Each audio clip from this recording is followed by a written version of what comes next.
Hello and welcome to round number 6 of the Anti-Stall Racing Formula 4 series here on Tuesday nights. It's time for the Red Bull Ring here in Austria, which they've just recently had in Formula 1. They did it again in Formula 1 last night for Anti-Stall Racing, but we're here now for the Formula 4 cars, which is a big moment already for Liam.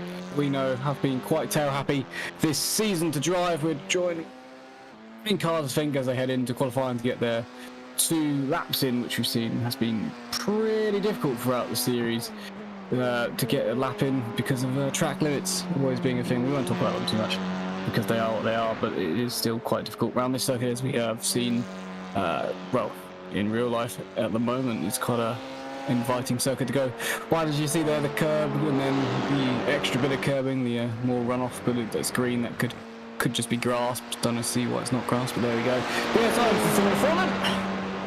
Red Bull Ring, they had Brands Hatch last week, which was absolutely fantastic racing. Same with the Formula 3s, it was great for them as well. Fantastic circuit. The Grand Prix version of Brands, of course, Red Bull Ring doesn't really have a bigger part, as Lopez has immediately given up on his first lap. I guess as he goes to the pits, his next one will count as lap 2. I'm not exactly sure if that's how that will work. Liam then, he's starting his lap then, and we head up the hill and turn number 1. Well after. Just look at that sausage curve there. I guess that is the perfect line. You want to clearly catch that. Run over it though, because I bet that's quite bumpy. Then down into turn 2, which is here, which is not a corner because if you don't have the brake, it's not really a corner. And hits the brakes then for what is realistically turn 2. Again, the same sort of moment as we saw on his outlap, with a massive amount of oversteer on the exit of the corner. Keeps it all pointing straight, but quite a horrible time there. Not quickest if your car's still sliding on the exit of the corner. It's definitely not as quick as it can be. On the brakes there, feels like the rears step out a little bit. Lots of understeer mid-corner, using every bit of the road apart from the gravel. How wide to go here, using the curb, yep. As you would expect, not too much of that curve because it's quite a high one. This one's flat, so use all of this. There you go, the white line's to the left of us, don't worry about that. I'm sure that counts. He's missed the apex of that corner, I'd say. Again, quite a bit of understeer mid-corner. Hasn't been the best middle sector there to note. On the purple one. He comes into the last 2 corners, both of them being right-handers. He's Australian, they can come back. There he is. That's quite wide. That'll be off in real, I assume, and so with that. Are they off on iRacing though? The question is, it comes to the line, does it count? That's his purple. So I assume those are what I'd say off track. So he's lost to turn 1. That's his qualifying over. Unless he's starting his 9th. Has Mike's got a time in? Yes, he has. Just in case you didn't know, the 133.1 there he's got on the time, but he's been beaten immediately by Stefan. Just go on top. Also in the same livery as Mike's. I guess they both race under the Platinum Racing team banner, both of them being from the Netherlands as well.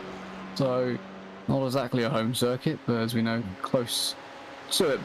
Benjamin is on a fastest first sector there of the German simracing.de, which I assume is the same as .co.uk here in England. So he's purple in the first. That turned better than how Liam did it. Quite a simple, nice livery there. Purple and a bit of light blue and black. Looks nice. Very simple cars, the Formula 4s through there. Doesn't use any of the inside curve this time. All the way out to the white line, but crucially not above, beyond it. Also purple middle, so he's on for a provisional pole at this very moment in time. 2 corners to go, both of them right-handers, both of them pretty quick. Look at that, there's how much exit curve, entrance curve it uses on the outside, well over there. So if it is, I'm intrigued to see if this counts then, because also well over there, even kicks up some of the dust on the outside. Mike's going to the pits. So Samuel, Benjamin's been tight out, so you can go as wide as you like through the last 2 corners then. I'm intrigued by that. Normally iRacing's quite strict on limits. That's the only time Benjamin's going to do, so that's pole for now. I don't know if Stefan's on one. He is. I think he was on one. I don't know if he's gone any quicker. Carlos there with the lovely faces all across his car in the pink, continues to edit his livery every time we see him. And he has done, how many laps did he just started? Which he's on to his second, so he is on another one. Paulo is on his second as well, and he's out there somewhere. Of course, Liam's not going to get time after spinning on his second run. So, as long as Paulo or Carlos get a time in, they will jump Liam. Pretty close in the field there. Front three are quite close on the times, then so is fourth, fifth, and sixth all on the back on one another. So it's going to be again close racing in Formula 4.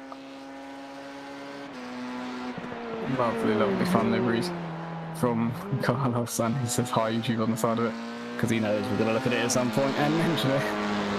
Fair enough. Paulo looking, he's done a PB in his middle sector, looking quicker, 5 or 6 tenths off his personal best, so he looks like he could actually go into the top 4 here. Paulo, what time has he done?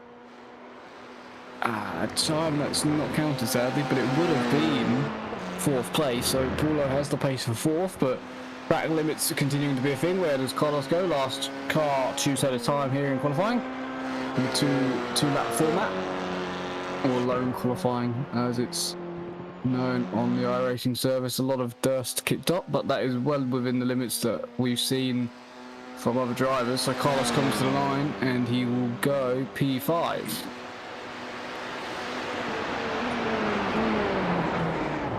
Well, that's qualifying done as he looks up and pulls to the side, all within the 8 minutes time frame.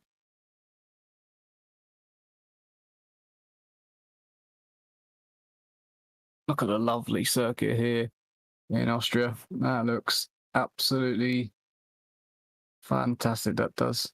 Nice little lake in the middle of it. I wouldn't mind going in there right now. Apart from the fact that I can't actually swim, but if they give me a life jacket, I'm straight in there. It's a bit too warm. I wonder what the temperature is for Austria at the moment for drivers. Don't know if we have any English drivers with us. For's from Japan, isn't he? So I don't think there's actually any English drivers at all. 27 30s? degrees on in game right now. Ah. Oh, so it's just got up 1 degree as we change session, so it's getting a little hotter. Partially cloudy, that means the world right now. So Benjamin will start on pole, followed by Stefan. I feel like that's how you're going to say it. That's how I'm going to say it. Marnex in P3. Is it Sven? Sven, yeah. Sven? I do apologise. Sven, I'll go used to saying that. Samuel in P4, Carlos P5, Aiden P6, 4, P7, Paulo P8, and Liam in P9. As always, going to be an interesting race here today. 2 races, of course, 2 15-minute races for Formula 4, 2 20-minute races for Formula 3. Of course, race 2 is reversed 8 cars, so 1 driver will not be reversed. Whoever finishes last will be last in the second race as well. Somebody is missing from P4. That's Samuel's missing. Normally in the... Oh, there you go. Exactly as I was about to say. He is in the retro Renault livery. Here we go then. So I take a drink because it's a bit too warm. All lights are out. And who's got the best start? I'd say the front three have got a good start. Samuel's got quite a bad one. Immediately the rest of the field are on his case. Leave 3 wide for 4th. Are they going to go for it? They are going to go for it 3 wide. And they will come out the other end. That's lovely. The top 3 are now 3 wide down the back straight as well. Not sure who's who. Car number 15 is Marnex. Like I say, has a lot of numbers. But Benjamin's just got a nose in front, but it's like 5 cars, 6 cars really sort of battling for 4th there. Everybody goes forward and knocked up hill car number 4, which is in turn spun Samuel. That's held up Carlos in the meantime. I think they got away without any damage. They will rejoin at the back. That may have all been caused by locking up the Australian going to the back of car number 4 of Aidan Young. They sort themselves out at the front, and that's allowed Paulo to go up into P4 as well, which we know he had the pace to be 4th, so see if he can close in the rest of the field. Benjamin a little bit of a gap, a little bit wide there, followed by Marnex and Sven. So that's of course quite a normal name for the Netherlands, isn't it? I just haven't had to deal with anything like that just quite yet. Obviously, the helmet is that pink on the top of his helmet there, and it's some pink and white lines. I think it is. It looks quite nice.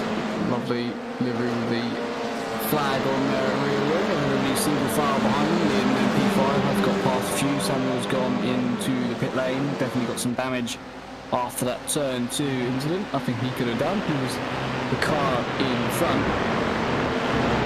So it's Paul O'Loughlin, Aiden and 4 all racing for P4 here. A little bit wide there from Aiden. 4 has a look, gets in the draft. Quite a long back straight here, and immediately there is some damage on the front wing of 4's car. And we've seen in these 3 cars that does have quite a massive effect along the race distance, I must say. We've seen it all over Fuji and other places that the rear wing and Long Beach, I think it was, that really can cost them quite a lot of time. So with a straight line speed for them, just having to sit back in the draft. Collis in the background there managed to avoid the incident, but it did hold them up for quite a bit of time. So 15 minutes worth of racing. Could get quite a few laps out here. Actually, looking at the lap times, quite a long lap still for these Formula 4 cars. It's normally a minute for F1 cars. 1 minute 37-ish, 38s and 39s they're doing here. So still quite a little bit of a long one, but they should get a decent amount of laps. And that's wide from 4. The front wing damage has held it well. Front wing damage has been costing him a little bit of front end. Slow enough, and he just slowly dropped back off Aiden. So really the fast chargers so far this season have been Paulo and Liam as well. So you expect them to go through, but these new cropper drivers like Marnex has done well. Benjamin's brand new, Sven's brand new as well, so they're out front. Fast laps of the race so far by Benjamin. Marnex has done a nice lap time to please me with 1:33.000. Of Paulo. Are they slowly closing there? I think they were. Was their lap times? They're slightly quicker than. Yeah, they're slightly quicker than the cars in front, but they're ever so. So they're not really closing back too much. But there is a bit of that. They're on the track really there onto the corner. They were over the curb. Now they are on the back of Sven pretty quickly. I'm not sure if there was a slight error from him there. He's just slightly dropped off the back of Marnex and P2, allowing a train to slightly form there. Paulo, be a bit patient. He will be patient. He just sits there for now. I don't think Liam knows the word patience. He's always dropped out and he'll come back. There he is. Doesn't sit and wait for too long. As soon as an opportunity arises, he will go for it. All had a bit of a moment there. They've all looked like they've gone deep, but all still on the curve. 4 again, struggling with the front end now because of the damage, but he's going to get used to that pretty soon. He's just going rally crossing, it's fine. I'm sure that won't destroy any of the tyres at all. We're going to have to use them again in the next race. So they go through the last 2 corners. Liam using a bit of the curve there, where he's even onto the national flag on the exit there. Is he going to reach that one? He does reach the national flag on the exit as well. And some tyre marks on the Austrian flag. He's got a good run here, but no, backs off and waits. Might as well wait. The next straight's even longer, and that's a deep from Paulo, but all over the sausage curb. You heard Liam's car scraping out there on the sausage curb. That's not going to help him. Is he going to bump draft him? They touched, so he is bump drafting him. They've all got a bit. Didn't like that, did he, Paulo? He didn't feel comfortable too much there with Liam giving him a bit of a push down the straights. But on the braking, him really clearly doesn't own the car, throwing it all over the curbs and attacking the corners. Although quite late on the brakes though, he's gained some time on Sven up in front. They continue to slightly drop off the cars ahead of them. Again, Paulo and Liam have gone faster, but Marnex in P2 has done a very quick lap time. Sven's time actually No, I've read that wrong. It's not 32.2, it's a 33. So yeah, fast lap probably towards Liam now. Just at the back of this train. Of course, it does have the slipstream, so you could say that might be where the extra time is. He is being held up slightly in the corners. Paulo again on the back of Sven for P3. Sven a little bit to the inside there. Not exactly defensive, but positioning his car in a way that it's not easy for Paulo to go through. Liam's all over the back of this 3-car train. P3 Could someone surely make a move into turn 1? There we go, Paulo goes for it.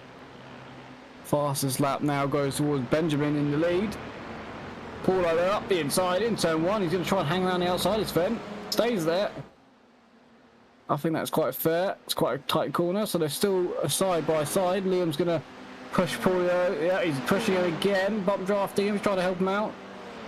Trying to get through on the inside. It's a good tactic. We've talked about it last season. A little bit of luck up just ahead. Paulo's still on the inside. Liam's going to go to the inside of all of them. He's not quite able to pull that off. I think he might get Paulo. He's up alongside of him now.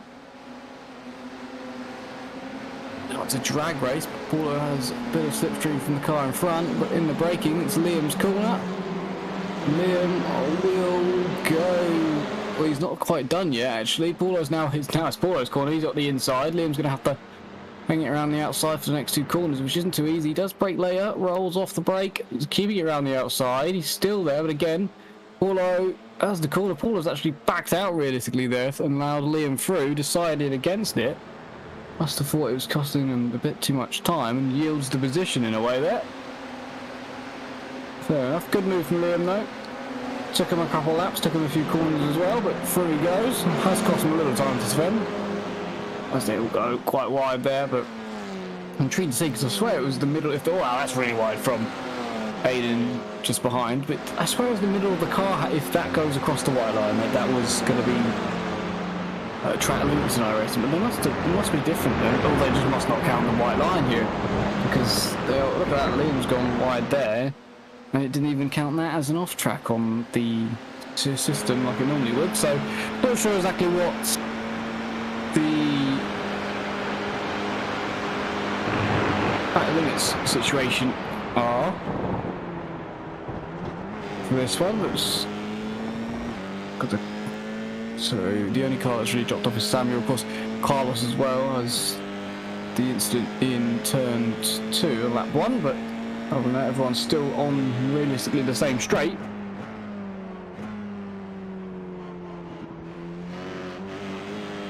Oh, that's a big moment there. What's gone on for Paulo? Liam is all okay as well. A big moment for Paulo. Everyone stayed pointing the correct way, but again, costing him a bit much time. A bit of gravel being kicked up from P2, I believe. So, thank you, Kevin. Red Bull Ring has new track limits. It's 4 wheels off the red and white curb in most places. Oh, is it? So the curb's the edge of the circuit, not the white line here. Okay. So, that's so wrong. But okay, fair enough. If that's in most places. If that's the case, then that's the case. But, thought the white line defined the circuit. Apparently, it's the white-red curbing, which is... That's a lock up there from P3, but again, everybody still pointing in the same direction.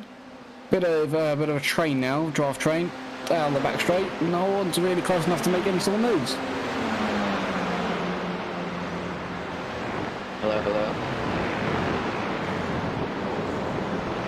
And Liam getting close a bit. He's closed a lot actually on Sven there. He will have a look, surely. If Sven doesn't defend the inside, I feel like Liam will at least put his nose to the inside. Does he? He does. There you go. Throws it up the inside. And there's going to be contact. There's smoke. There's not contact. They've both come out the other end. Somebody locked a wheel in that. But they are all okay. You can just see the body language of the car. Liam's not one to wait. And we are 10 minutes in, so we've only got 5 to go in this race. And Liam can see 3rd place. And fair enough to Sven to just come off the brake there and turn it, squeezed in mid-corner, which is all fair, and not making it easy for Liam.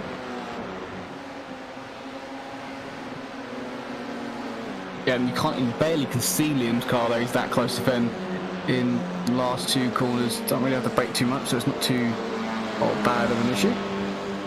As long as there's not a car stranded somewhere in front of you that you can't see. But Liam continues to pile the pressure on. And goes to the inside. I don't think he's going to make a move now. I was surprised. He's just trying to put Sven offline. get a better run. He goes all the way to the inside. Sven defends it. There's easily a car's width there. They're about the grass on the tyre. Sven has left dead on the car's width. He squeezes him to the inside. Eventually Sven will go back to the racing line. There he goes, back to the racing line for the braking zone. Liam, though, will put his car up the inside and take the position. Paulo will get involved. Liam immediately defends. Everybody follows him to draft him down the back straight here. Going into turn 3. Surely the only way round in turn 3 is up the inside, Mike. But Sven will go round. No way is he going to get there. Paulo just sort of gets this ring involved. They clip tyres, they get away with it. He's sort of still there, but room has been given. Paulo's front wing was just getting involved. A little bit of contact. Everybody, I think, has got away without any damage. Just a bit of clipping of tyres, luckily. Good close racing for P3 and P4. But Liam has got third now. About to go. Paul's got a run here. He does look, but surely he won't. It's not a place you normally go for a pass. He's gone for it. I'm not sure if they touched slightly into the corner. They're side by side through it. They're still side by side. They will be through the last turn as well. It's again good racing. Everybody stays as they were, just causing each other a bit of time. He had a run, thought about it, went for it. It's not the place you normally see a pass, but it's a fair one. Liam there to the always the wall. I'm not sure he's just trying to break the toe from behind, but an interesting one nonetheless. 4 has gone into the pit lane, so something has gone wrong sadly for 4 in this race from P8, where he's going to start pole for the next one anyway, and Samuel is out of this one.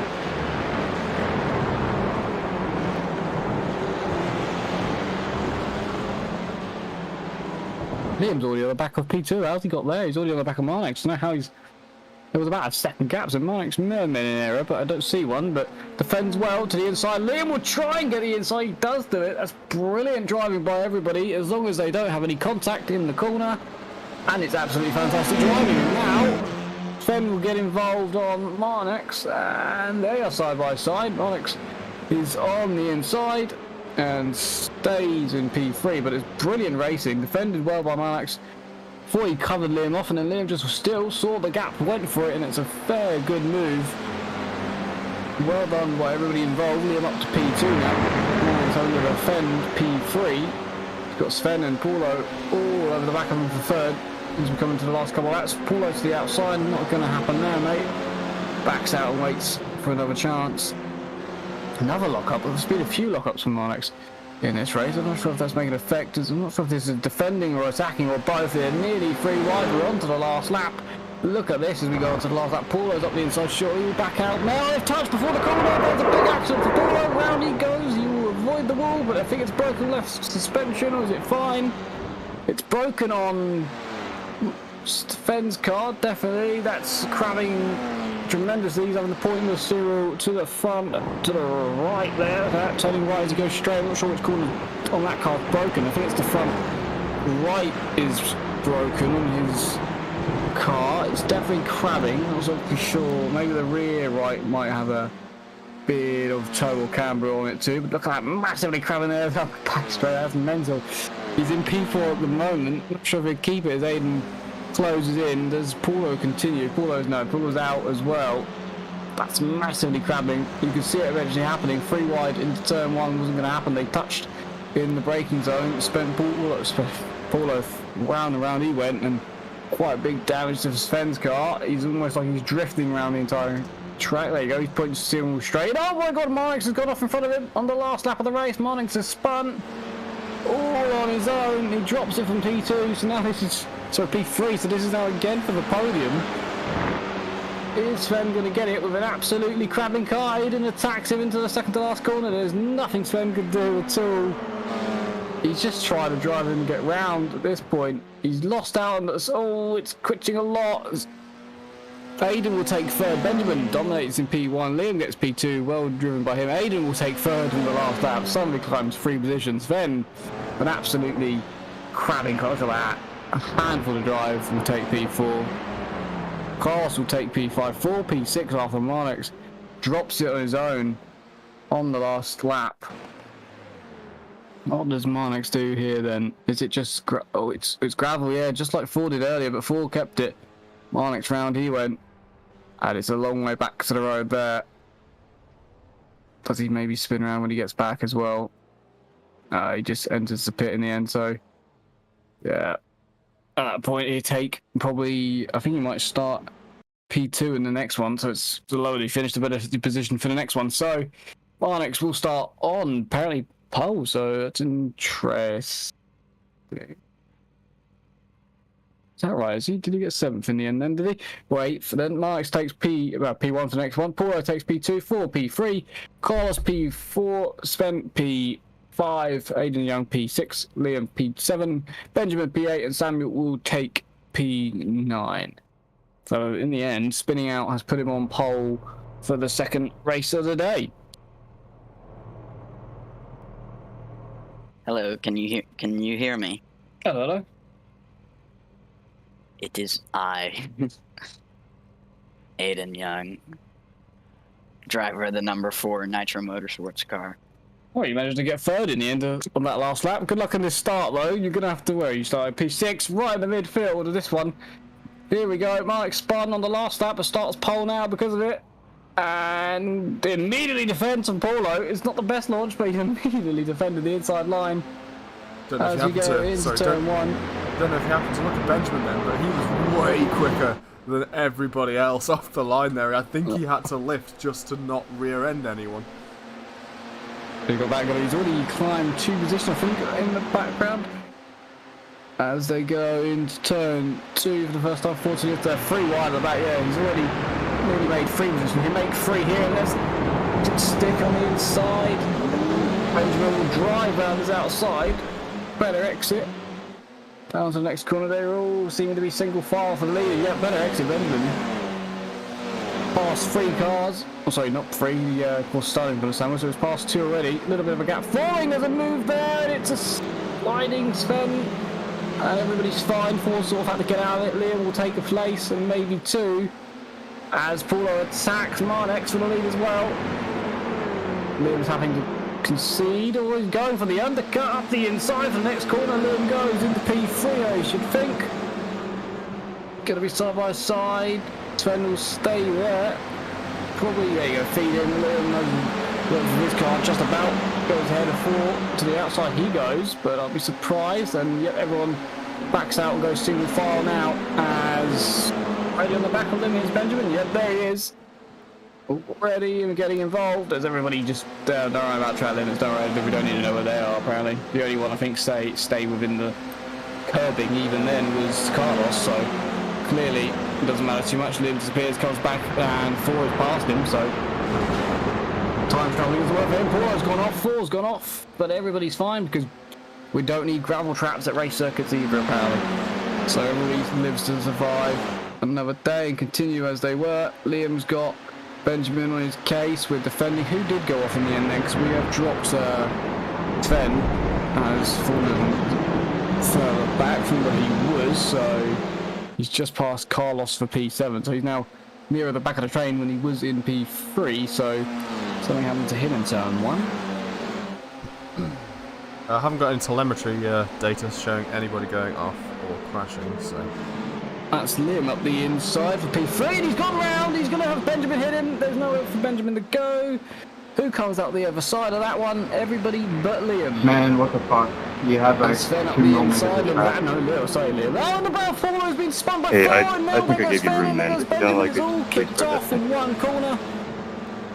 Nobody finds the wall because we got so much gravel, but Benjamin's going to... So he's rally crossing. He's just having a great time. He'll find the path. There it is. Don't think think that's putting completely straight. Is that wheel? If he puts that wheel straight, is it going to be fully straight? I think he's got to have damage somewhere. Give it a little bit of a wiggle, maybe, as he continues on. That's unfortunate. Paulo's in the pits now. All kicked off there. Not sure what happened with Paulo and 4, but that happened just in front of Sven and Benjamin were side by side. I'm not sure if theirs was just a reaction crash. So what was happening in front of them.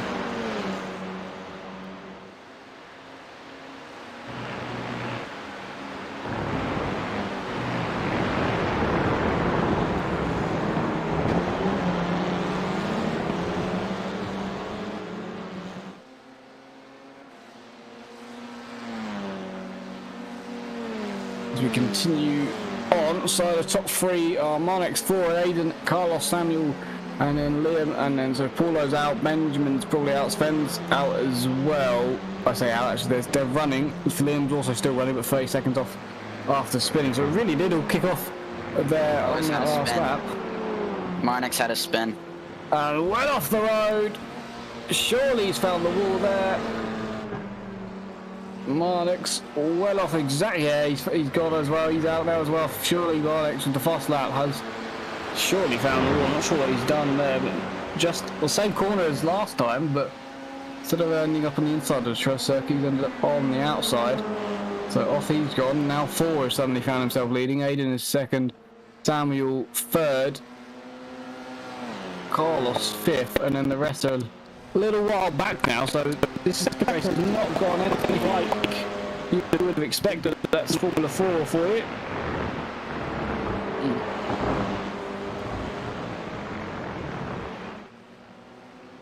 Formula 4 racing at its finest.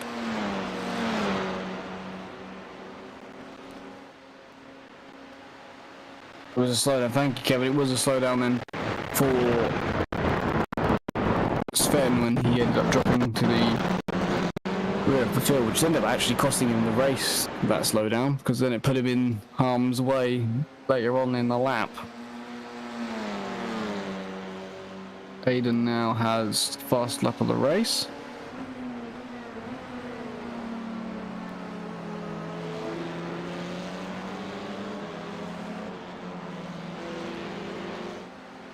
Have you got everything working your end there, Gerard? Feel like you have, from what I can see anyway. Yeah, radios are a bit weird. I turn off you got radios as well, have you? Yeah, I turn off all the channels every time, apart from race control, and every time they all carry on broadcasting.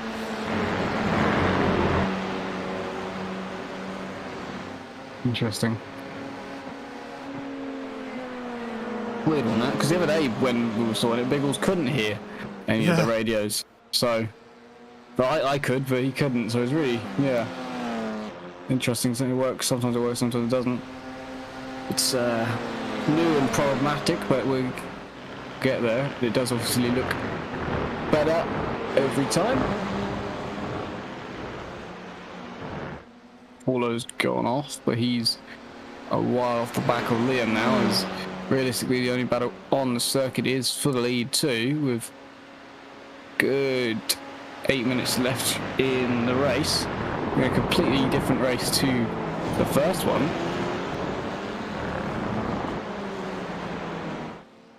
So Liam's put the fast lap of the race in there now. 22 seconds off of Carlos after his spin.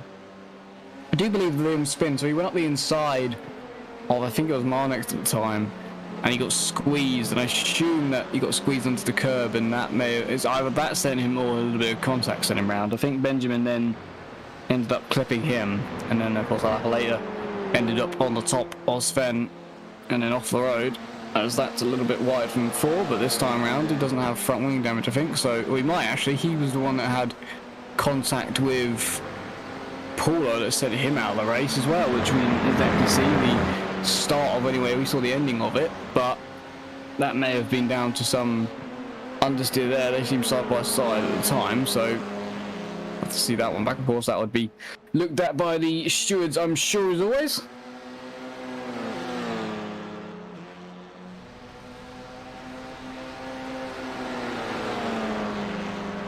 They come across the line for another time. It reckons it's another 4 laps to go.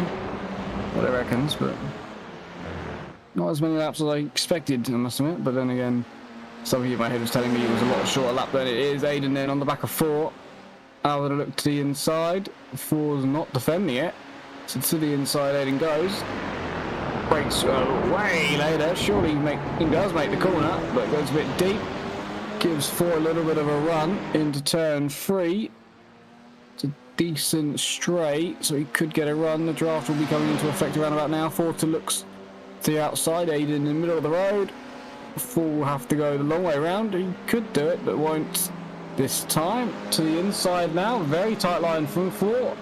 He's not alongside, and he drops down to P2. 4, of course, has won couple of races, I believe, in the Formula 4 series along the way.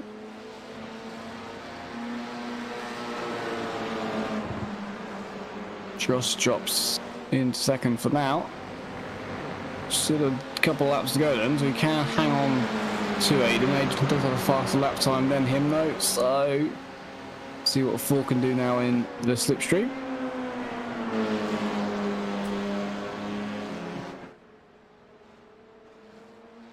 Not sure if that's the bodywork on the paint job on Aiden's car, but it looks like it's all scraped up. Just a minute. Look at the side pod there. I'm sure it could be dirt to be there as well. It's all completely scraped. 4's behind the nice purple and white car.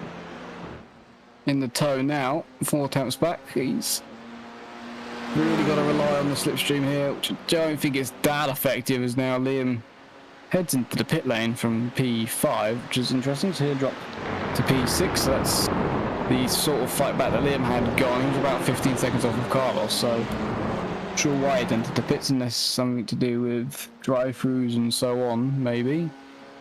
But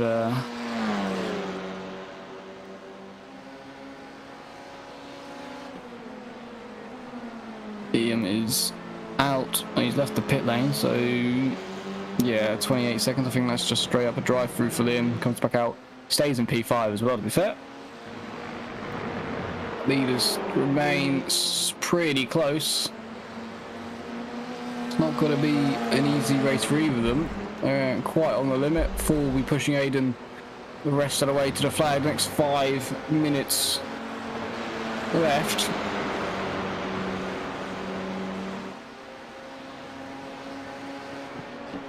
I think it's a good result for everybody really in the top 3.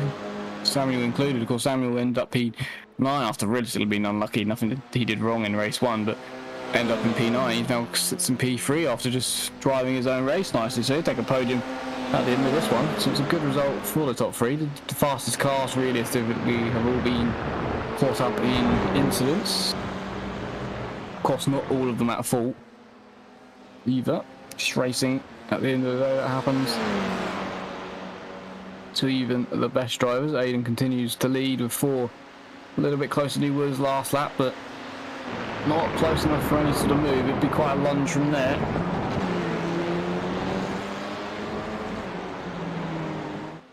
These cars do, just like the Skippies and the Formula Vs, provide some good racing just because they don't rely on as much downforce. There is a bit of slipstream, of course, there is with any car in any class, but you can have some great side-by-side racing. They're quite light, quite small, nimble cars. You can really move them around a lot. They move around a lot themselves at the rear of the car as well, as all the drivers are well aware of.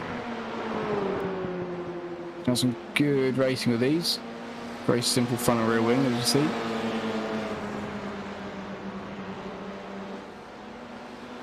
Not sure too much what you can do on the setup. I'm not sure. I assume everybody is running different ones.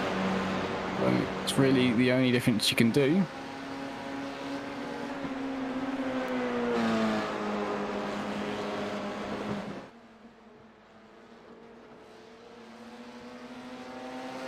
Aiden using more of the circuit, which I'm going to put in quotation marks there because apparently it's part of it, but the circuit than 4 in the background, and it is working. It's gaining a bit more time on 4 and Aiden, but both of them are slotting into what their previous best were as well. They're all around there. Samuel's driving a nice conservative clean race in P3. The gap has grown a slight touch at the front here.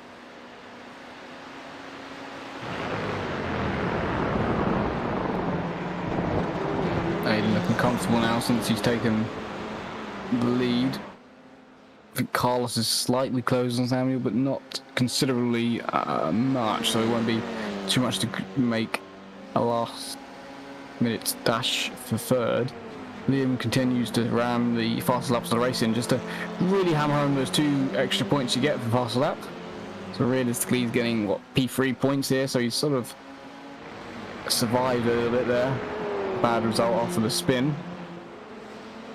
P3 points is way better than just a 5th on its own, so good for him to get a fastest lap. I assume he gets it even if he doesn't finish, but or does he have to finish maybe? I'm not sure exactly the rules on that one. Around a minute to go, so we should be going on to the final lap this time. Yep, I can confirm it's final lap this lap.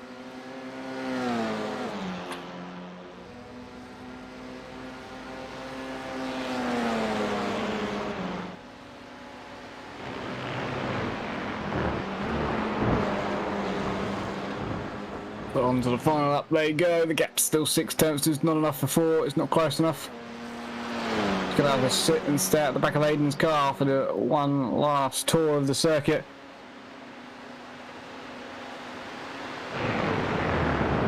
Quite a simple circuit when you think about all 90-degree corners, but flows well. Uses the earth well as well. It's not a flat circuit by any means. It really does help a racetrack. It's always nice to have elevation on circuits, and this one, as you can see, dips back down here. This corner would be a lot easier if it wasn't dipping down, but it continues to dip and it just eventually widens up on the exit and flows well into the next two. Relatively quite quick ones, but this is good because gravel around the edge of the circuit. It'd be nice if the green patch was gravel as well. That would really make the circuit and that corner a lot harder. Flows well out here. This corner is a corner without really being one. As they head to the last two corners for the final time. Aiden's safe. 4's not going to do anything from there. 4's it actually ended up having to go into the pits, so there's no way he is going to do anything from there. Aiden will win, but the gap will be more than we thought because 4 has had to go into the pit lane. Maybe for a dry, he should be fine, should finish second happily in the pit lane. Samuel will take P3, Carlos P4, Liam will take P5, and Paulo will take P6. So interesting that there was a pit stop at the end for 4, maybe too many off tracks, or just decided to save some tyres for another race. But Aiden Young takes victory in the second race of Formula 4. Formula 3 to come with 2 races of 20 minutes up here at the Red Bull Ring.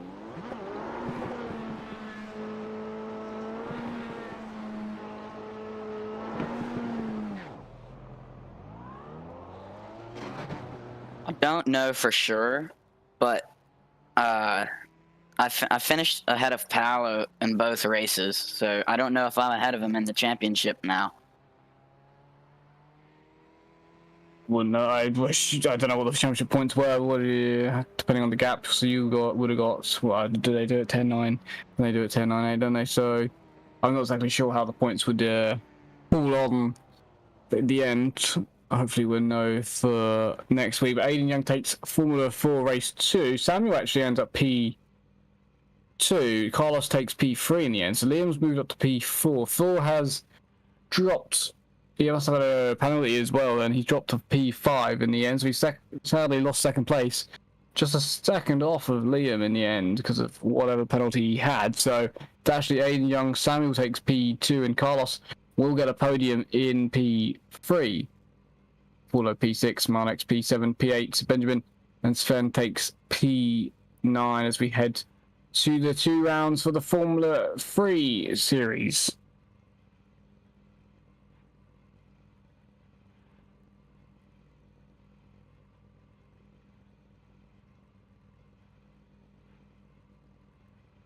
Oh, of course, yeah, we will be right back. Of course, we just have to load in to the Formula 3 series, but we'll be right back for 2 more rounds from the Formula 3 cars.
Hello and welcome back to the Formula 3 now for the Anti-Stall Racing here at the Red Bull Ring. 2 20-minute races are coming up shortly after, well, an 8-minute session of qualifying, but it's all about getting 2 laps in, which you've seen is difficult to do. It's 22 degrees. Well, it's gotten cooler. Well, I wish it had here, but yeah, not much cooler. We were just discussing how that little go-kart circuit in there, you can see it looks absolutely great. Fun. A little bit of a few houses around, a few farms. It looks like a nice little area, this. In Austria here for round number 6. Next time out, we actually go to Phillip Island, I believe. I think we go all the way. We go to Liam Kerr's country, haven't we?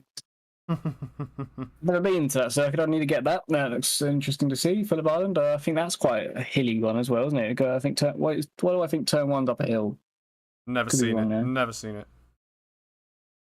I think I've seen it on streams, but I feel like I'm getting it mixed up with another circuit. I feel like the last sector is quite flowy and very like long corners, and yeah, I don't know why I feel like turn 1's like a hairpin but on the top of a hill. But now I'm just thinking of Circuit of Americas. I think a little bit there, top of my head. But yeah, it's currently all in practice 9 cars we got here for Formula 3.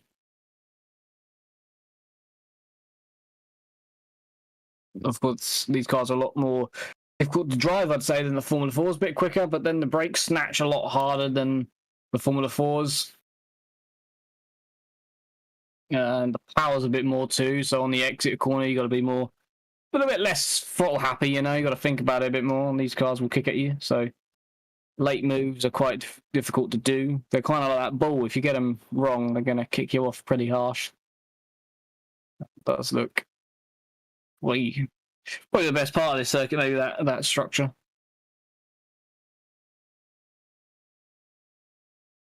Almost became its own tourist attraction, that. The Red Bull Ring. Do like the logo for the circuit. That is pretty cool. So we spoke about before what shape circuits are. We've learned that a Red Bull Ring clearly is a G, apparently, according to the logo there. Now I'm seeing it upside down. It doesn't look like one, but flip it the other way, I kind of see that. It's a whale. It's a whale flicking its tail. Oh, it's a whale. Yeah, I see. I see that. Yeah. So it shouldn't be a bull. It should be the whale ring. What it should be. Well, I can't wait to see Phillip Island. I've never seen it, so can't wait to see what that looks like. Is that are those? Is that on the fence there? Is that a Gala bike and a Le Mans car? Oh, I had a different camera, I think, to you. That's unfortunate. Oh, no, I didn't. No, I didn't. On the stream. I think someone said on the stream, I thought there was a bike, a drawing of a bike on the fencing at turn 1 on the entry. So ask me why. I couldn't tell you. There it's back again. Is that a fence? Is that that's a Le Mans car, isn't it? And maybe a truck. What's going on there? What's that about? Someone tell me. Someone should know.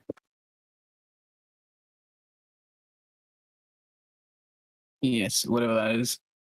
Oh, that was lovely seeing a Red Bull liveried car drive past the Red Bull. Guess that's what that is, the Red Bull Bull. Shim. Or it's just the Red Bull. I don't know if it's nothing but a can. It's just a can, then, isn't it? That's got to be a can. They should have made it out of recycled cans.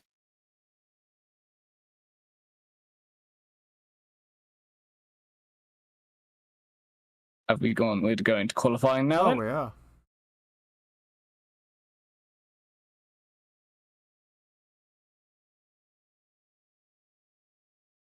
Waiting for the first person on track.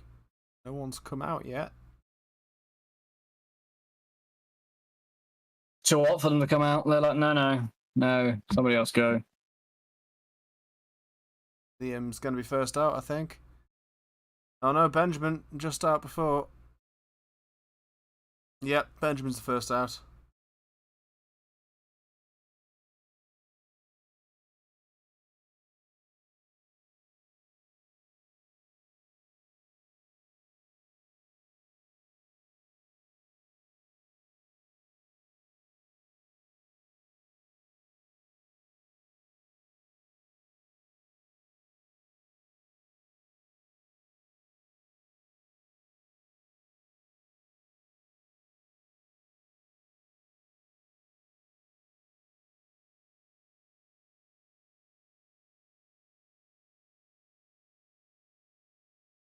More cars stream out of the pits.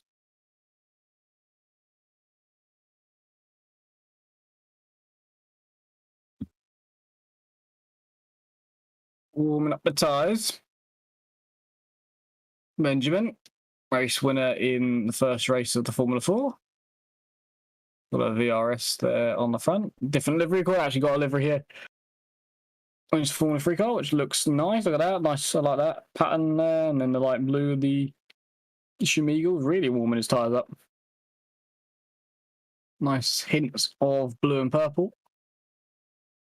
I really got control of the car too. I got told once that doing that is actually in a proper car, weirdest thing. Really quite difficult to do actually. Throw a car around like that with cold tyres. Apparently, really it works, but it's really quite a scary thing to do when you first go out there and do it. But he had complete control of the car as Theo flies over the first curb and disappears to come back. Apparently, there is no game sound. According to George. As Theo now throws it through turn one. Frankie's on a purple last, but they're all starting their times now then. Good to have Theo and Enzo back. Bit of a lock up there from Theo. Paulo's done a bit of a moment too. Paulo's done the fastest first and second sector out there. There he is. Unfortunate in the Formula 4 races, but fast driver.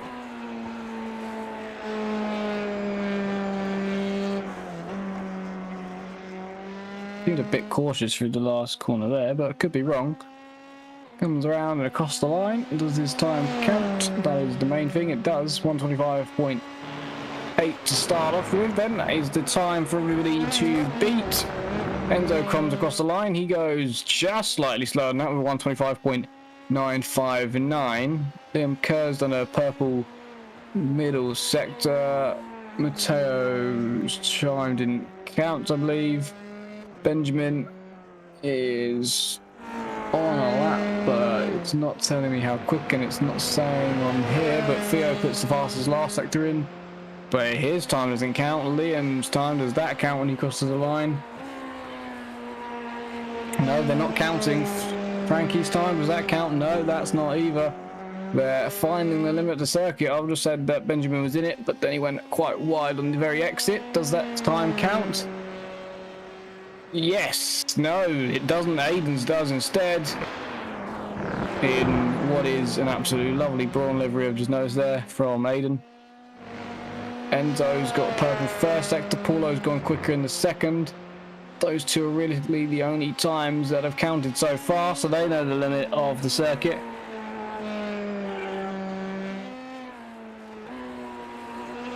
We've got room. I'm not sure if that means, Kevin, that you can hear the cars again or not.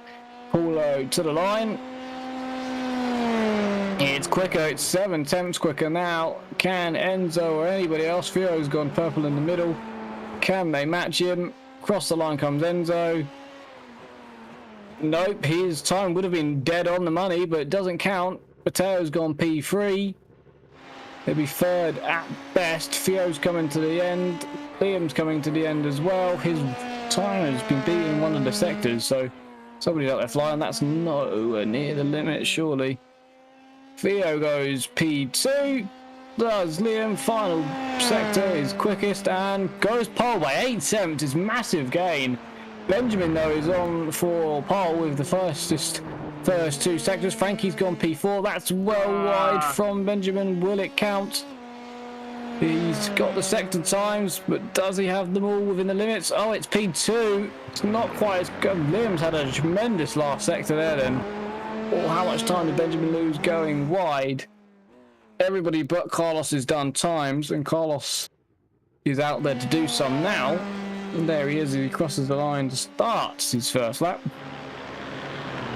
Aiden's out there as well, but I think he's done all of his times, if I'm not wrong, so Aiden's not going to improve, but the only person that now can is Carlos then.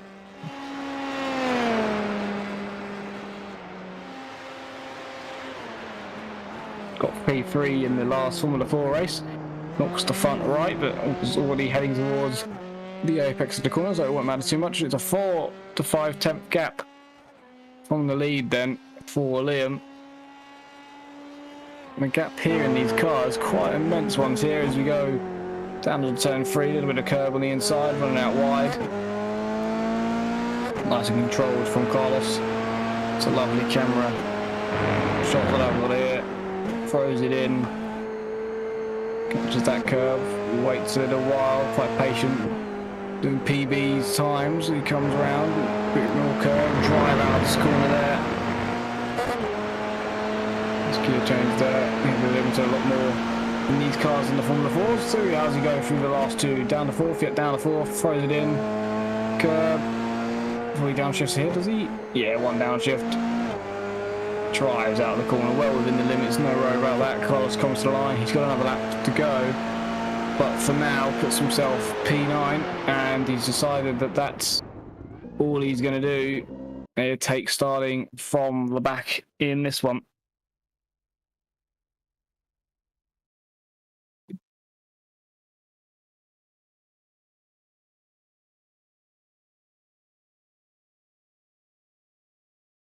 Well, 20 seconds left, but nobody is out there to do any times.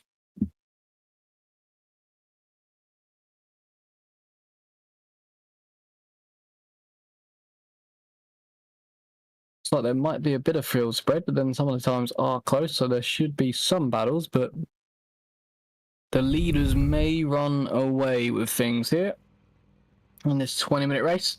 So Liam Kerr takes pole, Benjamin takes P2, Paulo P3, Theo P4, Aiden Young in P5, Frankie takes P6, P7 for Enzo, P8 for Matteo, and Carlos in P9. We know Enzo could have gone quicker, he could have gone as quick as third, so maybe he's the one to make some gains from P7. We wait for the cars to line up for the first 20-minute race of 2. Reckons there will be 15 laps, so the extra 5 minutes gets us an extra 5 laps in these cars as well. Lovely broad livery from Aiden Young, lovely Red Bull, lovely liveries all around. Frankie with the pink and the rainbow, Matteo with the nice yellow and black. Slightly different Red Bull liveries, aren't they? So if you want to notice the difference, so Liam's got the Red Bull there with the car number 4. And different from Enzo's, being that Enzo's has his front wing end plates are white, so just a thing to note. Obviously also different helmet colours, and I think the rear wing, I was about to say the rear wing's different, but that's set up. Look at the rear wings, look how skinny, look how big the rear wing is on Liam's, but quite skinny on Benjamin's, to note. A different downforce Here we package. go then. Yeah, it's cool to notice, isn't it? A few of them running quite skinny rear wings. So for example, Carlos on the back, quite a big one. As immediately Liam comes over to defend and will take the inside line into turn 1. And it's 3 wide further back. I think they're good. Over the curve goes Aiden, but everybody's fine. Look at that. Immediately chasing him down Benjamin. I was going to call him Belgium nearly then. As he goes into turn 1. Just absolutely wanted every bit of oh, there we go, there's the tank flapper from the brakes, they're different to the Formula 4 cars, and there's the oversteer on the exit from Liam. There's the power difference on the exit of the corner. We've just seen the differences immediately from the Formula 4 cars in the Formula 3s, but as those two do as expected and run away from the front. As in third, the locking up car, but I think it's Theo that has found himself in P3, and it is. Enzo is Sorry, on a Frankie, few I positions to the inside of Paulo already, and through maybe Enzo goes as Matteo takes Frankie, and through there goes Enzo from P7 to P4 immediately. A good start from him. Bit wide there, he's actually on the gravel, but he's finds the way of it. As they all come through, it was a bit interesting at turn 3, but everybody has survived. Liam has held on to the lead. That's quite close, that was nearly contact. That's big from Paulo there, he's still somewhat off and up the inside of Aiden. They've seen each other, which is all good. Matteo's going to get the run on the both of them on the exit. Benjamin's got a possible slowdown as through goes Theo. Paulo might have one too as through goes Aiden and through goes Matteo. So a couple of slowdowns may have been carried out there. That's quite close, but Italy again's got away with it. Frankie has gone past Paulo as well, so he's fallen to the back of the field. So I think Benjamin must have had a slowdown because he's falling behind Theo. So that's what's changed there. Paulo up the inside of Frankie still. As that move isn't over, Frankie to the outside as they continue along. That's given Liam a decent advantage there out front. It seems that Liam's running a bit more downforce, so that's the difference you can see in the front wings, which is great. And Matteo, big save, looking out the rear. Oh no, he hasn't in the end. Round he goes, and there's nowhere for Paulo to go. Unfortunate for Paulo. And Carlos has managed to avoid it. Both of those cars probably got a lot of damage, and well, I'd say are out of the race once you have a crash in these. Basically done. A good save from Matteo at first. We see it here on the way in. He locks the rear brakes, saves it well, but then mid-corner it snaps on him again. I think this is what I mean by these cars. The brakes horrible, then the power. You've got quite a bit more power, so the rear steps out. Here we go, saves it. Does he put the power down and it goes round, or does he just lose the rear again completely from grip? He's got more front rear wing on his car, so I'd say there's a lot of downforce. So I'll be surprised if it's just spun on that, but he seemed like he had saved the initial issue, but it's caught him by surprise again a couple of seconds later, and sadly taking Paulo out of the race as well. As wide goes Benjamin there as he falls back a little bit more. I think Paulo could have done, but nothing Matteo could have done. He tried to save the car, he did the right thing, but he stopped in the middle of the road once he spun. He had absolutely nowhere he could go in that situation, so block up there from Benjamin. Liam has got a gap. Surprised the driver's taken Liam, so he has got a bit of a rear wing then, so he does have a bit more downforce on the car, which is, you could argue is a bit surprised, because this track's mostly quite straights really. Three big long straights, and these corners are slow ones, so you don't really need too much downforce, but it's also not a Monaco style, it's not a Spa one either, so, but a lot of them seem like they've got somewhat a Spa setup on with having no rear wings there, so most of them have gone the way I would have thought, but the leader hasn't, and it's working for him. It's a cool thing to note from the Formula 3 is that you can realistically see the differences.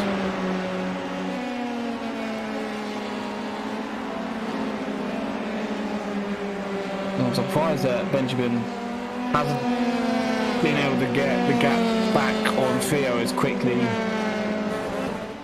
I must admit, I anticipated in my head. There you go. He didn't sit well, so he didn't have any lap times in the ball until now. So has he done the first 2 laps without managing to put a lap on? So he's going wide each time somewhere. So he's pushing hard. It's Benjamin P3. Of course, Enzo, I said, would make up some time, and he's done so well in P4 there.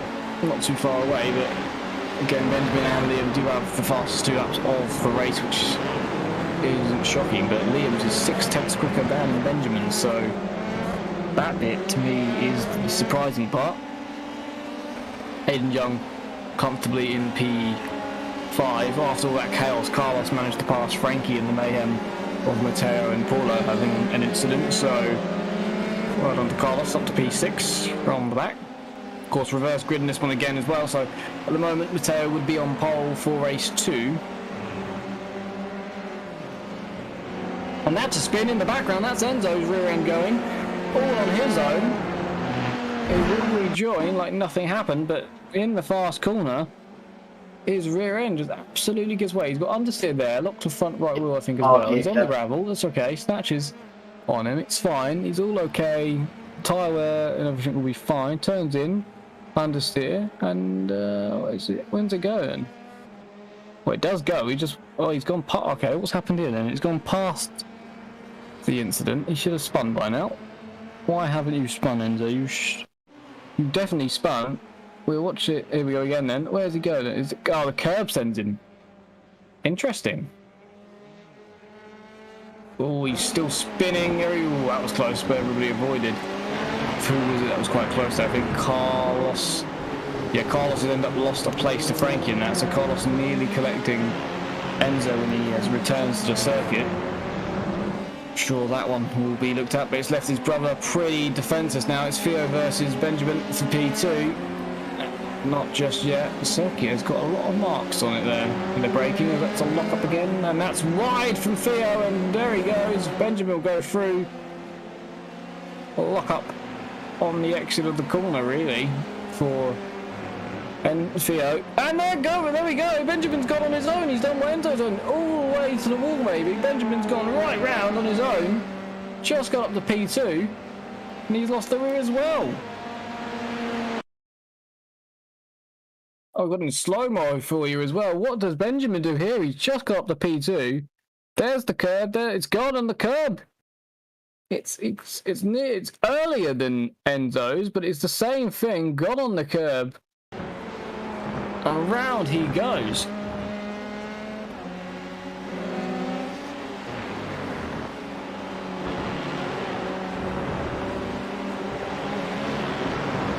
I don't think we've gone quite back live here. Enzo Matteo's entered the pits. Oh, it's minus. It's minus at the moment, don't worry. There you go. We're all good. We are live. It was mine hadn't caught back up for some weird reason. So Matteo has entered the pits to get repairs, I assume, from the incident earlier. Yep, fast repairing. He's out again. Leads. Where did Benjamin come out? So he's come out back now. He's lost more. He's back in the race, but he's lost more time than Enzo. He's behind Enzo, which we see here on the back of Carlos. So interesting that they both had the same moment from the same curve on the same corner, slightly earlier for Benjamin. So they're going to be well away from this curve now, surely. Don't want to see them touching that again. As well wide goes Enzo, but yeah, it's interesting setup they've got maybe on their cars. They touch the curb, and I don't know what it is then. The rear's just become very light on them almost, and the rear right can't handle it. It's fascinating to see as Liam continues to smash in faster laps, and they are fast. Looking at the rest of the times, he's long gone out front. Still got more than half the race to go, and we've got a lot to go really with Benjamin and Enzo. See how far they can get back up the order. They've got a lot of time to gain. They're not massively quicker than the cars ahead of them, to be fair as well. They're a little bit quicker, but not massive here. We'll see what Enzo can do now. He's already on the back of Carlos. Carlos is a fair driver. He won't fight it too much. So we'll see how Enzo deals with this one. If anything, Carlos might use Enzo to try and get back on the back of Frankie, because that's realistically Carlos's battle, and Enzo to the inside. And like I said, Carlos won't fight too much, but we'll try and follow Enzo here and use the slipstream to come with him to get back to Frankie, which is just up the road by about 2 seconds. Different lines there. Carlos touches the curb, but seems fine. And in the background, bye-bye again, Benjamin. He's touched the curb again. Not as bad as before, but he's spun again. And that's cost him even more time now. He's really going to flat spoil all those tyres as well now. That's the second time by locking them all up and spinning around. He's got back going from what I know. But that's going to make any progress in this race a lot harder. The only thing you can think about is the fact he'll start second for the next one. But something's not right with the setup of that car if you can't touch that curb. It's the only really lifted up curb on the circuit, apart from that one there. But on the fast part of the circuit, it's the only really one that's lifted. So interested to see how the setup is on the rear of that suspension. I'm just thinking that maybe it's lifting the rear left up too much, and it's putting too much pressure on the rear right, and it's not coping with it very well at all. Car's getting too light on them, and round they're going. Liam has continued to put more fastest laps of the race in. The gap is now 10 seconds at the front of the field. Oh, that's a moment there, friends, though, but he's held it well. Picked up some dust on the rear. They are pushing hard. Sometimes the downfall. I think we do believe, I've stated before that I think Enzo is the younger brother of Theo. I could be wrong, I still might be wrong, but that's what we believe. I don't think they've ever confirmed it, as Liam has put Another fast lap of the race in. Carlos has not been dropped here by Enzo to notes. If I was Carlos, I'd start thinking about trying to get that place back maybe. Enzo's even defending and down the straight from him. He's touched the grass on the way in there. That won't do his tyres any good. Might cool him down slightly. Carlos has put his best lap of the race in behind Enzo, so the letting him through and following him has realistically, you could say, worked in his favour. They haven't caught up though on Frankie really. Frankie is matching them easily in pace, so it's going to be a difficult task to catch up. Aiden's, I think, lapping slightly quicker than Theo, but not enough to warrant any defending. As I say that, Theo has found himself at some point off the road, and he has dropped a second to Aiden Young. And this is what Theo has done. He's locked the front right onto the gravel. He did that earlier in the race, and we saw Benjamin go through, so that would be the error that's cost him roughly a second then. Locks the front right. Oh, there's a moment at the rear. Locks the front right, continues to, touches the grass all the way off. Gets back on. Yeah, that's the one, definitely. So he's doing it a few times this race then. So they're not easy car drives, I know, but a few drivers are having issues with the brakes, the rear and the understeer, all of it. It's all a little bit difficult. So Aiden's now 6 tenths off on the back of Theo. What's the time we're doing? Aiden has put a faster time in. So he is closing in on him. See, 7 minutes to go, whether or not the battle there, you can just see it in the distance for seconds, actually becomes a battle. Now 14 seconds off the lead. Benjamin, of course, still P7. Paulo in P8 will start pole for the next one if they stay as they were after being unfortunate, really. He hit a stricken car in the middle of the road, nowhere to go. Enzo taking quite a wide line in now, trying to avoid that curve at all costs on the inside there. He's touched it too many times this race. He's now dropped Carlos as Liam puts another fast lap of the race in, and Matteo has had an incident on his own in P9. Is he going to lock the brakes up in the way in here? As he brakes, rear end maybe, I'm expecting. Oh, I've nailed that. Rear end goes and round he goes before the corner. But yeah, you go floor it and you get back around and fine. Happens in these cars, sadly. It's one of those things you got to deal with. Maybe put the bias quite a bit towards the front. I like a car that brakes a lot at the rear, not always fast. And Enzo is has been retaken by Carlos. But as you can see, I think the difference there is, I'm saying put the brake balance to the front, but I think Theo has, and that is why he's locking the front right up quite a lot. Of course, it is costing him time, it would seem. To Aiden, so Enzo's dropped back behind Carlos by about 6 seconds, so he is most likely Barnett again. Look at the massive, there we go, big moment for Theo. He keeps locking that front right up, as I said about putting the brake pressure forward. Maybe he's a bit too far forward in his car. He can easily control the rear end there. As you saw, he had a massive moment, but he controlled it like it was nothing. Has Aiden all over the back of him with 5 minutes to go. Aiden's won a race today in the Formula 4s. Would like a P2 in the Formula 3s as well. Fastest lap again for Liam. He's just having a great time out there, isn't he? At this point. Enzo all over the back of Theo now.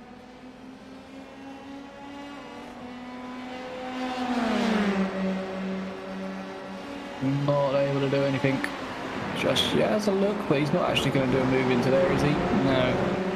If anything, he's just ended up compromising his line through there. Benjamin's headed into the pit lane in P7. So Enzo had a spin that cost him about 9 seconds in the end on that lap. So that's what's happened there. Again, another lock up from Theo. And there goes Aiden. Don't worry about him, Theo. He's ended up in the wall. He's took too much curb on the exit and spun himself round. He's down to P4. Here's the slow-mo. He's going to touch the sausage curb on the way out, which is going to lift the car up. And it's going to spin around. There he goes on it and lifts the car up. And it puts the balance and the diff on the wrong at the rear. And it just spins him round. And he does touch the wall when he has a little bit damage to the front end plate. But it seems to have disappeared. But he will have a little bit there. And he's dropped the 4 for Frankie now. Finds himself in P3. We've got Benjamin now. Has dropped to P4. P8, which will be pole for the next race. He might just sit there to get pole. Liam has continued to put fast lap after fast lap in at the front, so you don't forget he's there. That might be the tactic from Benjamin. Pitt come out in 8th and sit there for the pole behind Paulo. Interesting to see if one of them slows down trying to get it, but these two will be on the front row for the next one.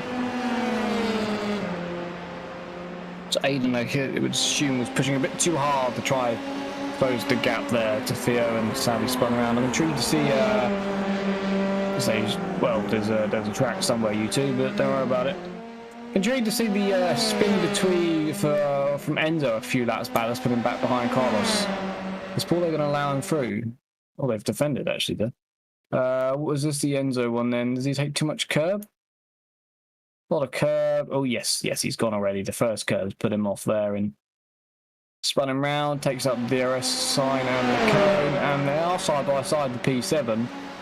So clearly, neither one of these two mind. They know they're going to start on the front row, so they might as well. It doesn't really matter, I guess, if it's first or second. They're going to fight for it. This is a really weird one because they're fighting for 7th, but they're fighting to be second rather than first on the grid. So. Take that as you will. It's an extra point, of course. It's a different position in the starting order. They are just driving side by side. Benjamin actually goes back behind Paulo. Theo's now put the fastest lap of his race in, so suddenly found a bit of pace in P2 where he seems safe at the moment. Now the pressure is off. Yeah, I'm not sure of these two. They're interesting racing from those two. But I do think that Benjamin will sit behind. They go on to their final lap, I assume. I'm not sure exactly where. 40 seconds left, I'm not sure where the end is. You might mean near the end, actually.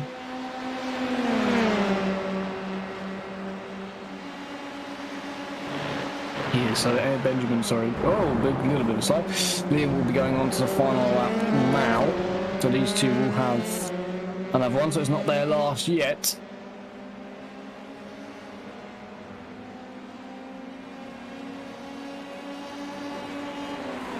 A bit of movement there from Benjamin, but I don't think he's actually having a look, as they say.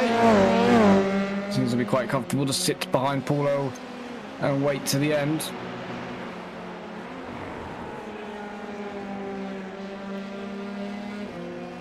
USR livery for German Sim Racing.de on his car. We've got shirts and everything, as you can see in this photo. So, team that means in business. And they will start their final lap now then in the battle for P7 and starting second on the grid instead of first. Yeah, I do think Benjamin will just sit behind. Liam is coming to the line shortly to win race 1 for the Formula 3 here at the Red Bull Ring in the Red Bull livery car. Could only be him. Oh, it could have been Enzo as well. To be fair, he's in a Red Bull car as well. Liam wins race 1 as spinning there was Benjamin, and Liam can probably cruise and lift off the entire way down to home straight there as he wins the first race of Formula 3 today. Benjamin did spin, so he will start pole for race 2. Eventually, we're going to continue to watch the man wave the flag, but Theo, after having to defend a little bit, takes P2. Frankie will get a podium and take P3. Aiden, after spinning out of contention while fighting for second, takes P4. Carlos will take P5. They're all doing their fast laps on the final lap. Enzo will take P6 after spinning twice. Again, another one doing his fast lap on the last one. Paulo and Benjamin, and Paulo will take P7 and Benjamin take P8, so second and first for the next one.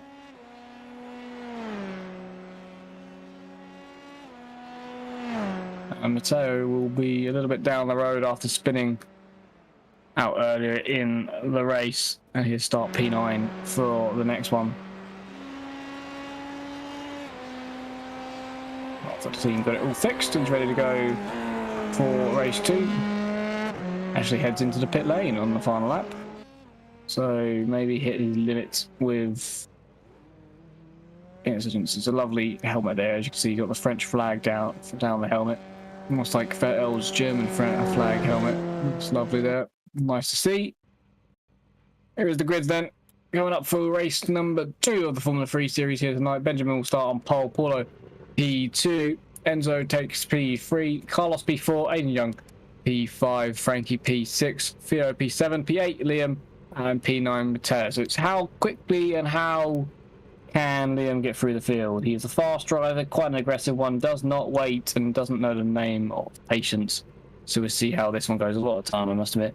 I think I've seen Aiden have some troubles at the start in the second race as he tries to come through the field. He's got a 20-minute race, so he might have got time to be a bit conservative, but we'll see how that goes. He definitely had the pace in that first one after running away with it. My phone has died, so I can no longer see the chats in, by the way. So I apologise for that. I'll shove that in charge after this one then. 20 minutes of racing here to go.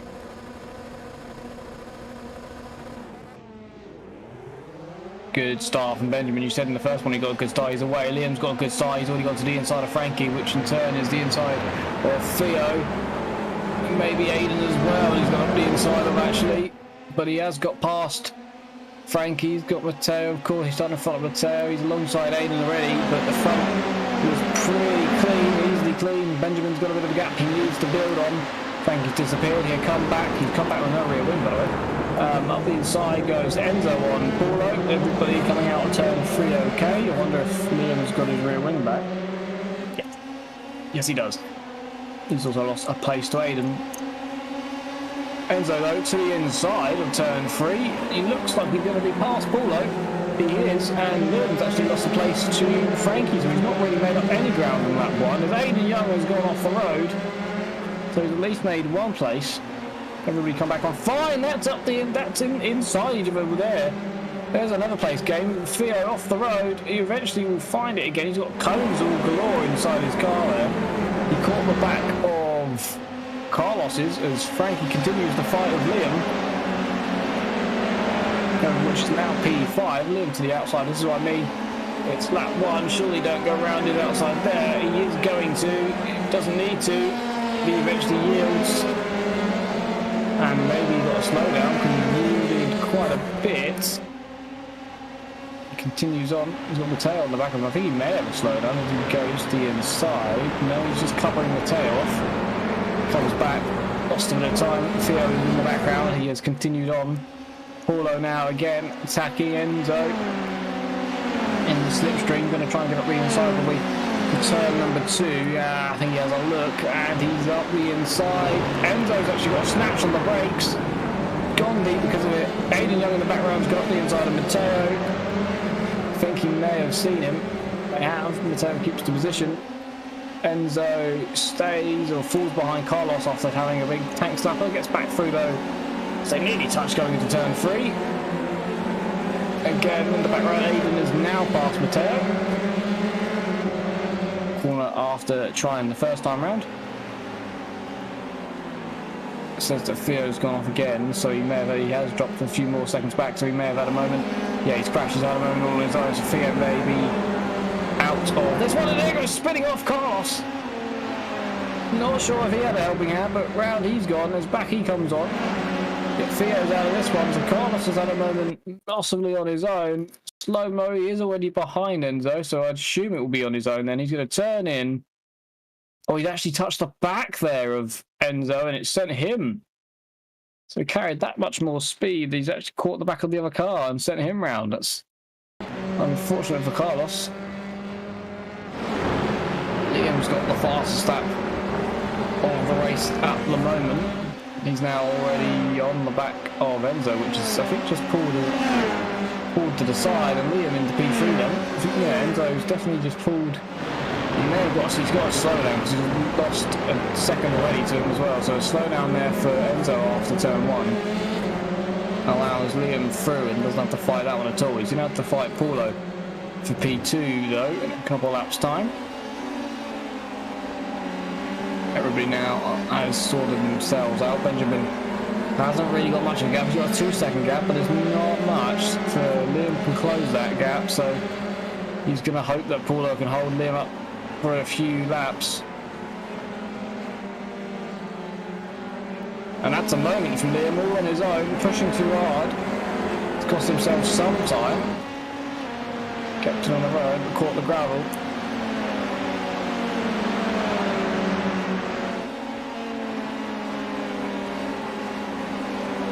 He'll come through single file.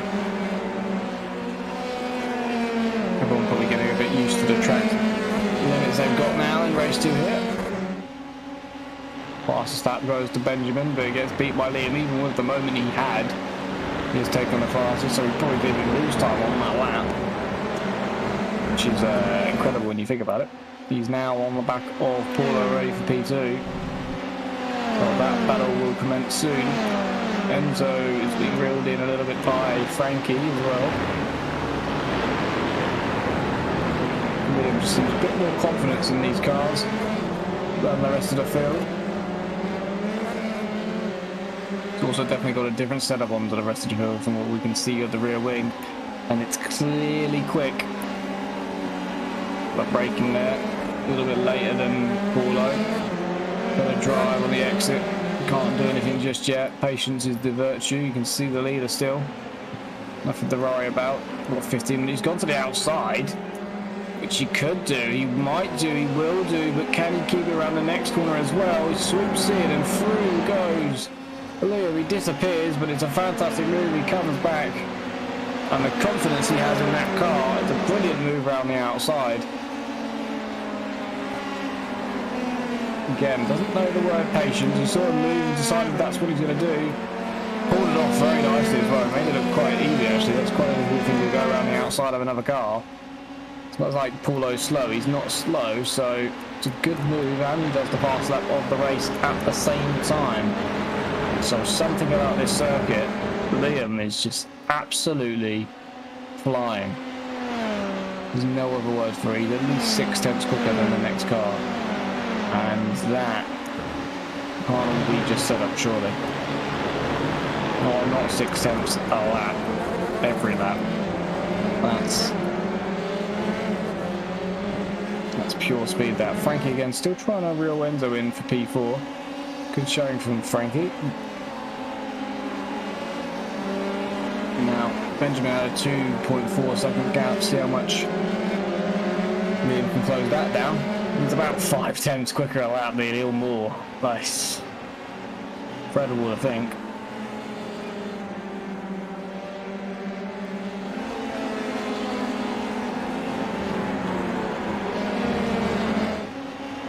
Everybody on the edge there. The gap for the lead is already down 2 seconds then.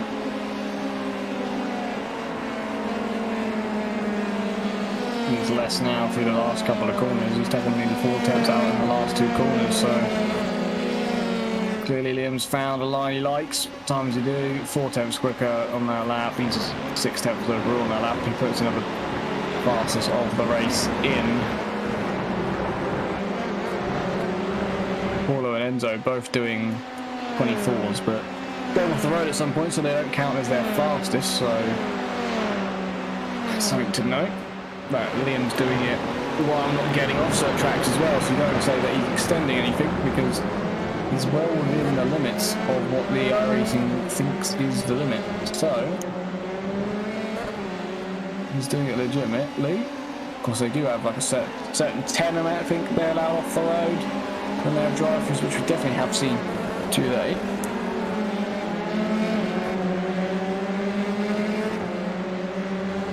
Frankie's just fallen off the back of Endo ever so slightly, still there though.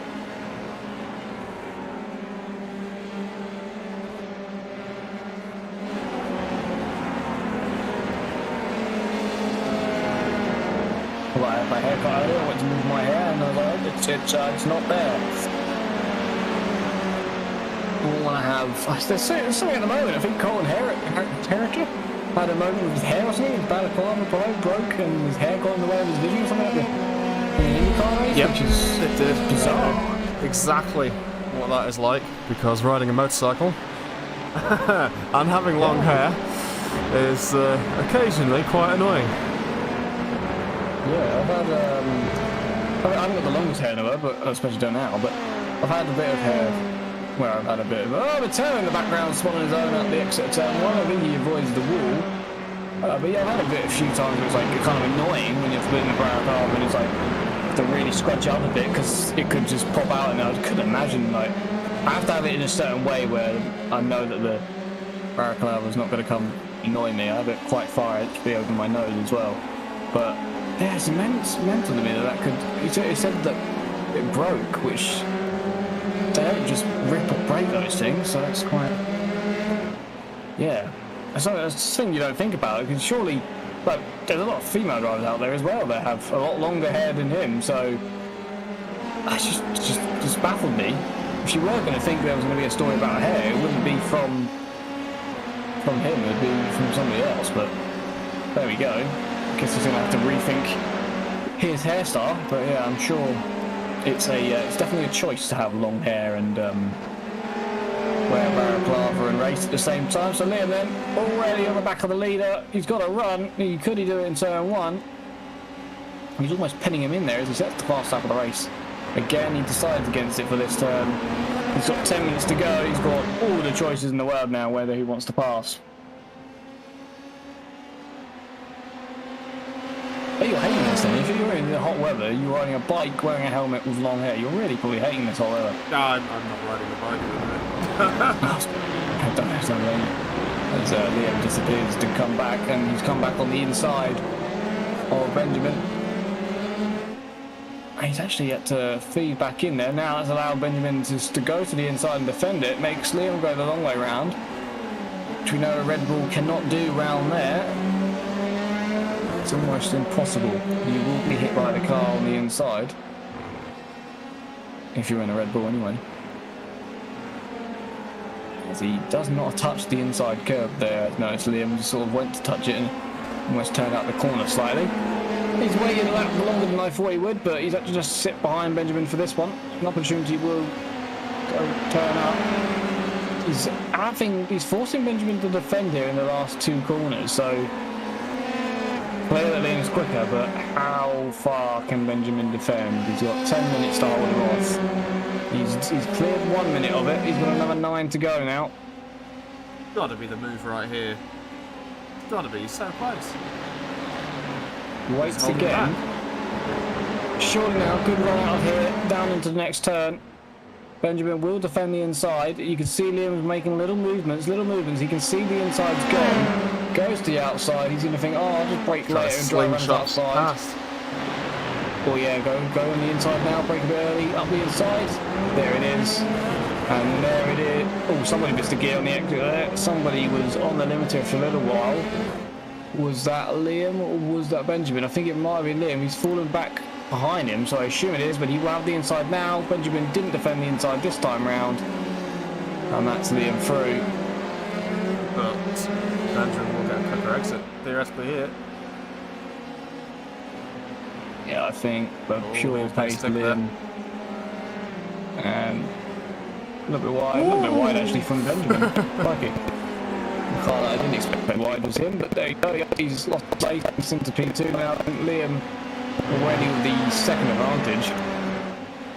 Almost, anyway. Where he goes, he's going to look to make it 2 from 2. Benjamin held him off for a minute, nearly 2. And this is Matteo spinning from earlier on his own. I think it's in the exit this That's a time. I different think one. he touches. Oh, there's another one. Yes, is it? another one that came through as the leaders were fighting a second ago. Exactly the the same as the exit first one. one, though. Yeah, I think it is exactly the same. Probably, if we watch the replay of the first one, I think Takada copied too much of the sausage curve on the exit, And a moment ago, which they shouldn't exist. we also had Enzo going off track here.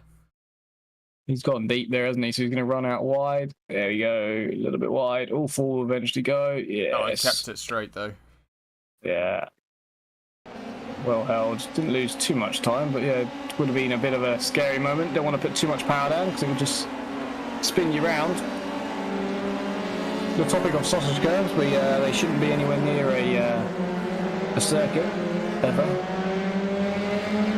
I think we've seen enough incidents now with sausage curves that showcase they shouldn't be there. Yeah, may as well install some trophy truck ramps instead. Yeah, honestly, honestly. Who was it? Abby Eaton breaking both her collarbones. The incident at Silverstone with the car hitting the other one in Formula 2.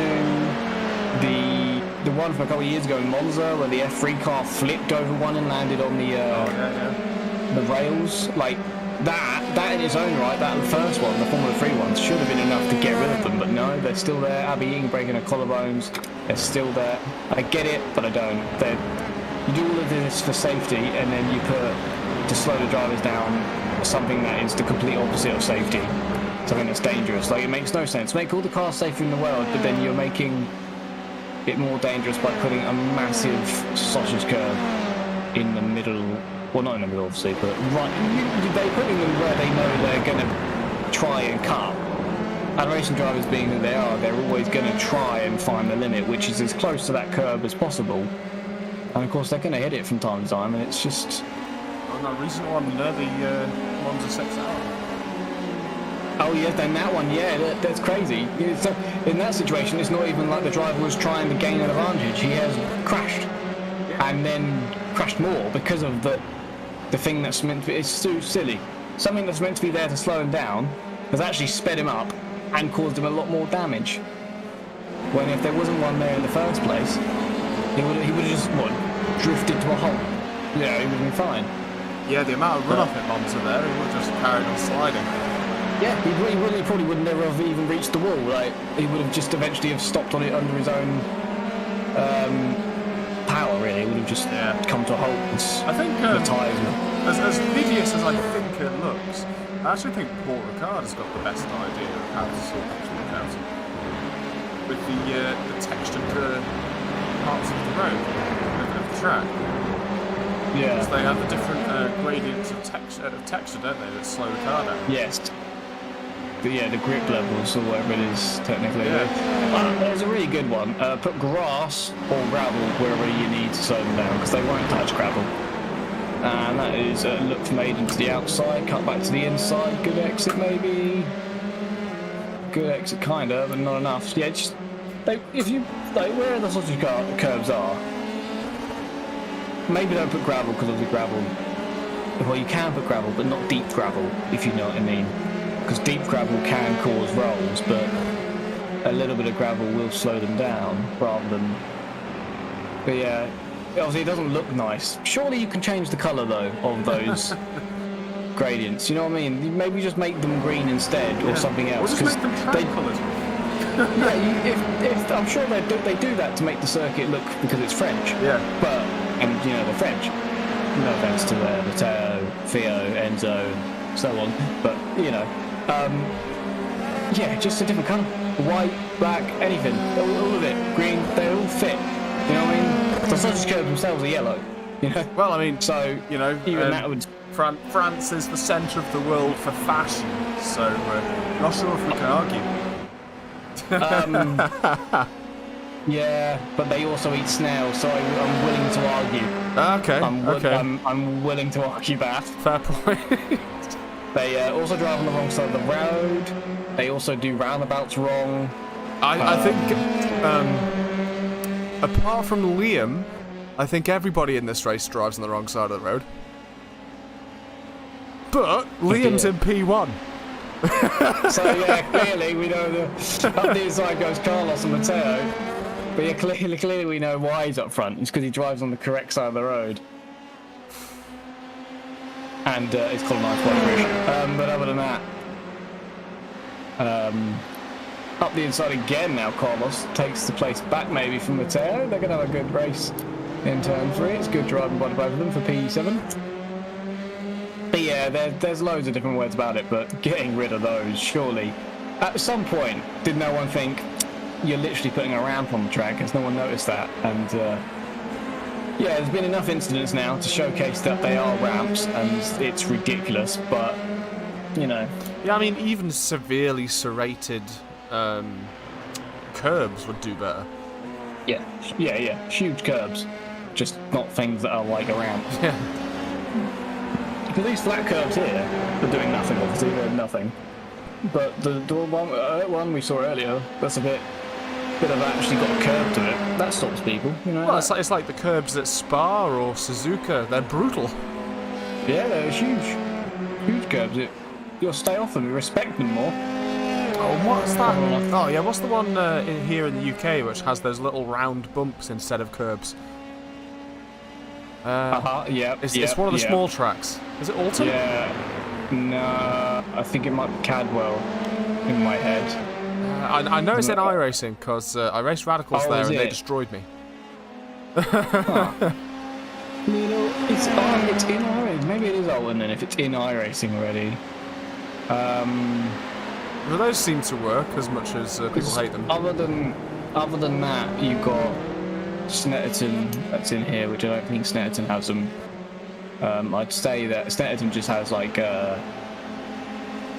AstroTurf on the exit of curbs and stuff. So I think you're right with Alton. It would be.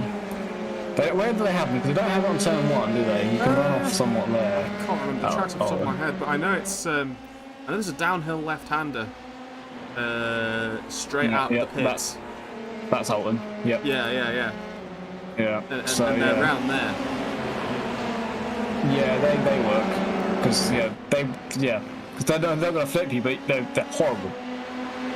They knock your teeth out pretty quickly, which is it's the point. It works. Touring cars did the thing where they went round England and they were putting touch pads on the exit of the corners, so if you went on them, it would tell them, and then they'd penalise you. Clever. Yeah, and it works. Onto the final lap we go then. Side by side with Teo and Carlos. Yeah, they're on the down at Brands and stuff on the only certain corners where they were like, if you go wide here, you're gaining an advantage. They were putting little touch pads, and every time a car touched them, it would ping to the driver's director. And sorry, we have had a crash. Enzo's dropped from P4 there. That's what happened. He's all on his own. Down a straight. So this it's going to be in the braking zone, isn't it? He's going to touch the brake, and it's going to drop him out on the rear. Surely. Brake a little hard. There we go. Brakes now. It's going to start turning. It's going to flip. Oh, it's already gone on the way in. Oh, is he gone? Controlled it. He tried to control it, and he's going to touch. There we go. Yep, all four quickly get that going, but by the time he does. Flag. Oh, wow, yeah, okay, so Liam finished in P1, Benjamin P2, Paolo P3, Aiden P4, Frankie P5, and P6. Whee! I like how Liam dodged that. I don't know, I like how Liam dodged that. Nicely done by him, just have the wherewithal. So Mateo and Carlos continued to fight. While he was just doing donuts and glory laps, these guys are still fighting. It's going to be Mateo as well, which is brilliant to see these two have a nice little battle at the end. Well done for Mateo for getting it. Nicely done. Nice race between the two of them at the end.